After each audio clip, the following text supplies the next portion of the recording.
What's up, guys? Today we are in the shop getting the bug ready for a super awesome event. I'm really excited.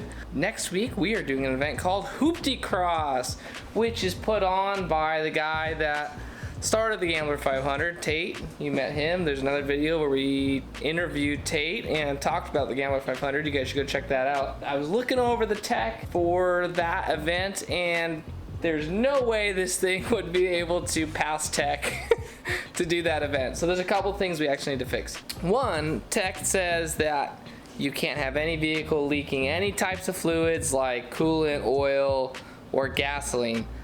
The problem with the bug is that when I take a left-hand turn really fast and the tank is full, it sloshes gas out of the tank, so we got to get that fixed. Second thing, battery has to be tied down over the top and the positive terminal has to be completely covered. I think that's just in case of rollovers. They don't want any sparks or ignitions or anything like that. Now the battery is tied down, but it only has the dovetail clamps at the bottom of the battery, so I don't know if that's going to pass tech.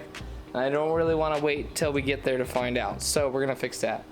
Last thing is when we're in the dunes, we were having trouble with the car overheating. The temperature keeps climbing, but I know it's cooling because if you go touch the outlet side of the tank on the radiator, it's like cool to the touch. I mean, in the inlet side is way hot. I believe that maybe that the radiator is cooling so well since I have the stock thermostat that the cold water is closing the thermostat and then restricting the flow.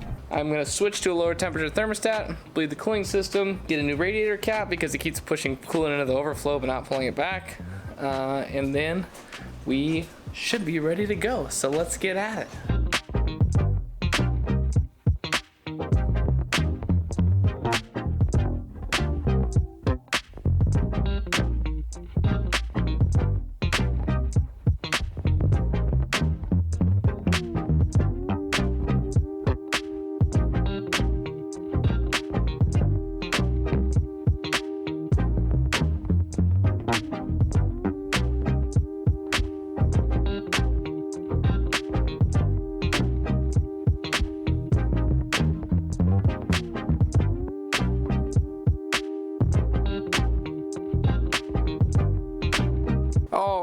So the next order of business here is to get our fuel tank vent system squared away. I, when bought the car, only had this vent line hooked up and there was nothing over here. So I ran into an interesting issue when the fuel tank would heat up because there's only a check valve and the gas cap to allow air in when the fuel condenses, cooling down, but it doesn't allow any pressure out of the system other than that vent in the corner when the fuel tank would heat up. So the problem that I was having was if the fuel tank was full, which ends up above this level of this vent, and the tank would heat up, it would start pushing fluid all the way up that line, and then as soon as it got over the high point, it would have a siphon effect and just start siphoning gas out of the ground in my garage floor, which was not good. So I thought I would be tricky and take the gas cap and take the check valve out of the gas cap so it's fully vented in and out. Well, the problem now is that when I take a really hard left-hand turn, fuel sloshes out. So if we do that on the track, we will be immediately disqualified and that's not going to be a fun day. So my plan here is I got a new gas cap, of course, because I ruined the other one. And I got this little guy. It turns out that this needs to be in here. So that's the next highest point for the fuel tank vent when the fuel system is full. And then I need to run a line and a T all the way up there into that other line for the vent, and we should be good. So let's get at it.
So one of the other cooling system upgrades I did was utilize this old oil cooler that was on the roof when I bought the car as another heat exchanger for the cooling system. So basically, since this car doesn't have a heater core, I routed the heater core lines, which is full bypass from the thermostat all the time, to this heat exchanger, and it helps dissipate some heat at highway speed. So it does help quite a bit.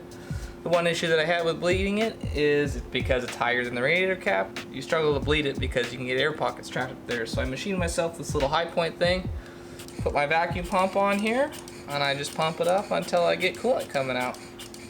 And I know that the whole system is bled up to this point.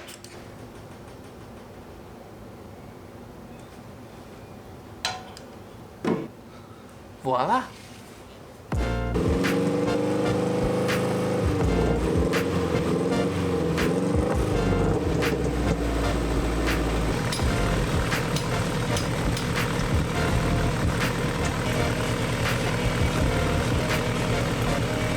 Alright, so the bug is officially race prep. We should be able to pass tech inspection now with all the things that we've done to the car, and it should stay nice and cool for the race. So, join us next weekend.